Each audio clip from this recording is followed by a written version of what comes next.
Mon nom est Mario Massicotte et je suis très heureux de vous accueillir à la production de cette vidéo. Aujourd'hui, je voudrais continuer à répondre à cette question qu'on s'est posée il y a quelques jours à peine, à savoir qu'est-ce que l'année 2025 qui vient de débuter nous réserve.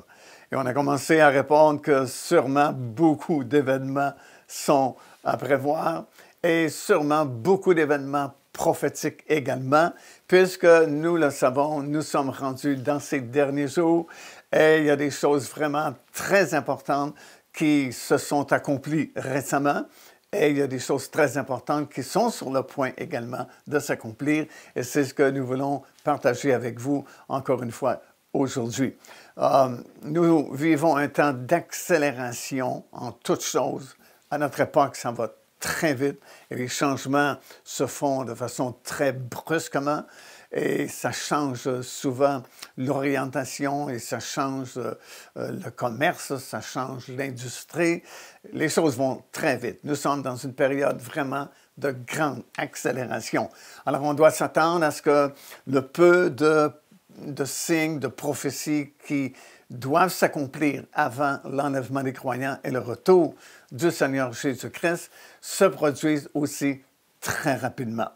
Le Seigneur nous a donné dans sa parole beaucoup de signes afin de nous prévenir de la proximité de son retour et surtout, il nous a donné ces signes dans le but de nous permettre de discerner les signes des temps, afin de nous permettre de discerner à quelle époque nous vivons, afin de comprendre ce qui se passe dans le monde, ce qui se passe dans l'Église du Seigneur Jésus-Christ, afin de se préparer, bien sûr, lorsque nous voyons les accomplissements de ces nombreux signes qui nous ont été donnés dans la parole du Seigneur, ben c'est comme une lumière qui s'allume, une lumière qui dit « Attention, le Seigneur revient bientôt ».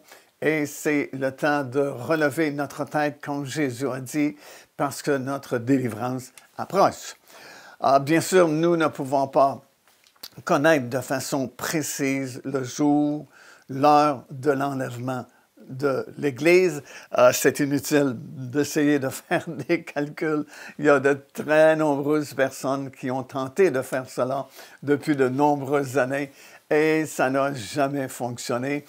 Toutes les dates qui ont été prédites pour l'enlèvement de l'Église, les jours, l'heure même précise que certaines personnes donnaient, ben c'est avéré faux parce que Jésus à plusieurs reprises nous l'a répété dans sa parole que personne ne sait ni le jour ni l'heure de l'enlèvement des croyants. Alors c'est peine perdue, c'est inutile de faire ces calculs. Et puis, ne soyez pas troublés par certaines personnes qui vous annoncent que l'enlèvement de l'Église se produira telle journée, tel mois, telle année. Ça n'arrivera pas de cette façon-là. Jésus, encore une fois, l'a répété à maintes reprises, nous ne pouvons savoir ni le jour ni l'heure. Par contre, il nous a donné des signes, comme je viens de mentionner. Et lorsque nous voyons l'accomplissement de ces signes, ben, ça veut dire que le Seigneur est de plus en plus proche, évidemment. Pendant très longtemps, vous savez, aucun signe prophétique qui indiquait la proximité du retour du Seigneur n'avait été vu. Pendant très longtemps, aucun prédicateur ne pouvait dire à son assemblée « Regardez, telle chose vient de se produire. » C'est un grand signe qui prouve que le Seigneur Jésus-Christ est sur le point de revenir. Mais soudainement, le peuple juif a commencé à revenir des nombreuses nations où il avait été exilé pour revenir s'établir en Israël. Et c'est formidable parce qu'il y a de très nombreux versets dans la parole du Seigneur qui vous donnent beaucoup d'informations à ce sujet-là. Et il y a des versets qui sont très précis. En fait, il y a des versets qui nous expliquent comment ça va se produire, le retour du peuple juif en Israël depuis les 4 points cardinaux. Et ce qui est formidable, c'est que si vous retrouvez tous ces versets dans la parole du Seigneur, vous allez vous rendre compte que la terminologie utilisée par les prophètes de Dieu est différente pour chaque point cardinal. Lorsqu'on parle du Nord, il y a une certaine terminologie qui est utilisée. Lorsqu'on parle du Sud, lorsqu'on parle de l'Est et lorsqu'on parle de l'Ouest, c'est différent et ça concorde précisément avec la façon dont le peuple juif est sorti de ces 4 points cardinaux pour revenir s'établir en Israël. Alors ça, c'était les premiers grands signes qu'il nous était permis de voir. Il y a plusieurs quand même années passées maintenant qu'il y avait quelque chose qui se passait dans le monde prophétique parce que lorsque les prophéties avaient été données concernant le retour du peuple juif dans son pays d'origine, ben c'était comme un des premiers grands signes que nous arrivions dans la période de la fin, des temps de la fin, et que nous étions de plus en plus proches maintenant du retour du Seigneur Jésus-Christ. Puis en 1948, comme j'ai expliqué précédemment, Israël a été recréé à nouveau. C'était le même nom qu'on a choisi qu'il avait autrefois. Et aujourd'hui, il ne se passe pas une seule journée, je pense, qui se passe sans qu'on entende parler d'Israël, de tout ce qui se passe là-bas dans le pays. Alors, quand nous voyons ces choses, ça nous indique que le Seigneur est de plus en plus proche, évidemment. Et je compare toujours ça à quelqu'un qui roule en voiture sur un chemin de campagne et puis tout à coup, il voit un panneau et sur le panneau, il y a un petit pont étroit qui est affiché. Ben, vous savez automatiquement que vous êtes très proche d'un petit pont étroit. Parce que si le pont était encore à 50 km devant vous, vous ne verriez pas le panneau. Mais si vous voyez le panneau avec le dessin du petit pont sur le panneau, c'est qu'il est proche. Alors, c'est la même chose. Pendant presque 2000 ans, aucun panneau a été montré par Dieu disant que le retour était proche. Mais tout à coup, depuis justement le retour du peuple juif en Israël, ben, de nombreux panneaux ont été montrés, érigés, afin de nous dire, attention, nous nous approchons de plus en plus du retour du Seigneur Jésus-Christ. Bien sûr, nous, comme j'ai mentionné il y a quelques instants, nous ne pouvons pas prévoir le jour précis, la date précise du moment de l'enlèvement des croyants, mais ces signes, ben, ce sont des indications que nous sommes de plus en plus proches du retour du Seigneur Jésus-Christ. Et bien que nous devons vivre notre vie chrétienne à tous les jours comme si le Seigneur pouvait revenir aujourd'hui, ben, il faut réaliser en même temps qu'aussi longtemps que tous les signes qui nous ont été donnés pour nous prévenir de la proximité du retour du Seigneur ne sont pas accomplis, ben Jésus, tout simplement, ne peut pas revenir. Parce que s'il y a encore des signes à accomplir, ben Jésus ne peut pas revenir avant que ces signes ne soient tous accomplis. Et c'est pourquoi il est de la plus haute importance, à l'époque où nous vivons, d'étudier les signes des temps, de se rendre compte de la situation qui tourne autour de nous pour réaliser que vraiment, nous sommes vraiment proches de son glorieux retour. Alors, quel autre signe reste-t-il à accomplir avant que cette trompette ne sonne et que les morts en Christ ressuscitent et que nous soyons tous enlevés dans les airs à la rencontre du Seigneur?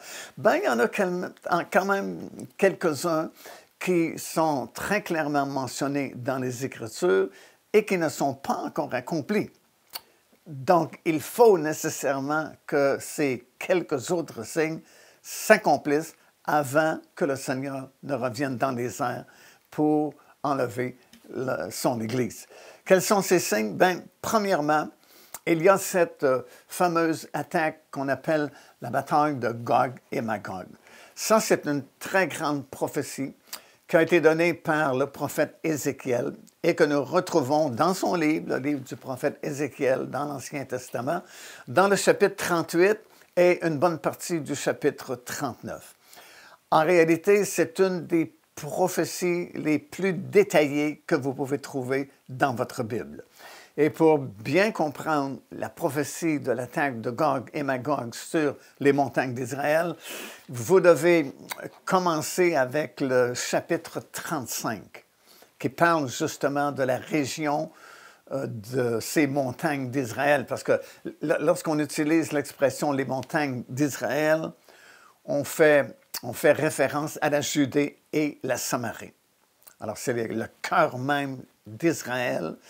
Et puis, à compter du chapitre 35, chapitre 36, chapitre 37, ça vous explique le contexte, justement, de l'attaque de Gog et Magog dans le chapitre 38 et le chapitre 39. Alors, c'est vraiment fondamental de commencer votre étude avec le chapitre 35 parce que vous allez mieux comprendre le plan de Dieu alors qu'il permet que cette multitude de nations fasse une attaque sur les montagnes d'Israël. Et on est de plus en plus proche de cet événement, surtout avec les événements récents que nous avons vus s'accomplir il y a quelques semaines à peine. D'abord, la chute du régime de Bachar el-Assad en Syrie. À cause de cela, bien sûr, l'Iran a été affaibli et la Russie a été privée d'accès à ses installations qu'elle avait en Syrie, parce que la Syrie, c'était comme un pays passoire où l'Iran faisait passer beaucoup d'armes pour le Hezbollah et puis le Hamas pour attaquer Israël. La Russie avait des installations très sophistiquées en Syrie, qui est juste sur les limites du pays d'Israël, vers le nord d'Israël. Si vous n'êtes jamais allé en Israël, du moins vous avez sûrement vu les cartes géographiques qui décrivent les différents pays là, que je viens de mentionner, comme l'Iran, la Syrie, Israël. Et vers le nord d'Israël, il y a cette portion de terrain qu'on appelle les hauteurs du Golan. Et les hauteurs du Golan, c'est ce qui sépare le nord, une partie nord-est d'Israël avec la Syrie.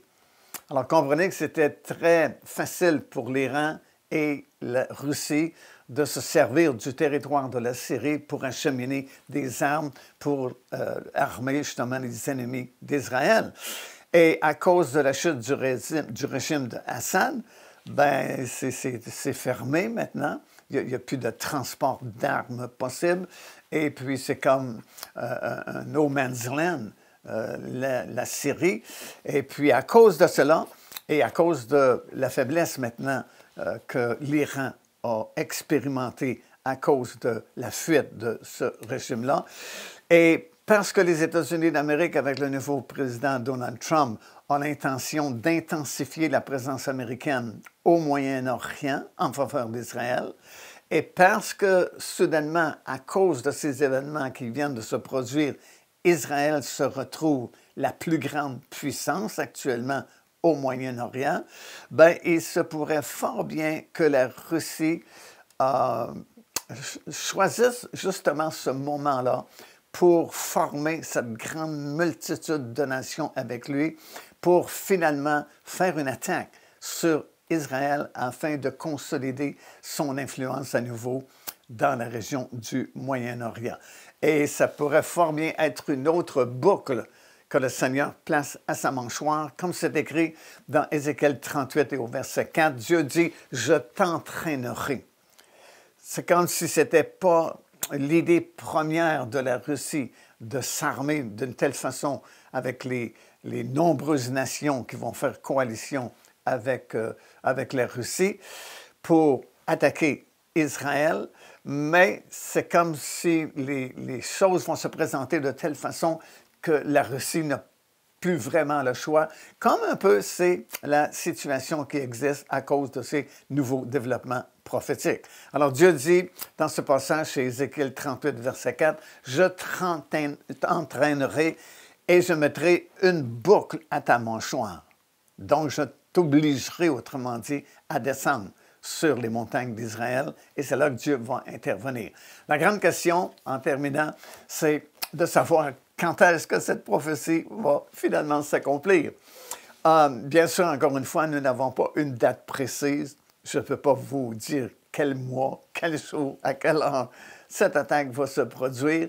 Mais une chose est certaine, il y a juste 3 possibilités. Cette attaque se fera avant les 7 dernières années de tribulation mondiale, ou pendant ces 7 années, ou après ces 7 années. Et dans notre prochaine production vidéo, c'est ce que nous allons examiner de façon particulière. Où est-ce que nous pouvons trouver des réponses à ces questions?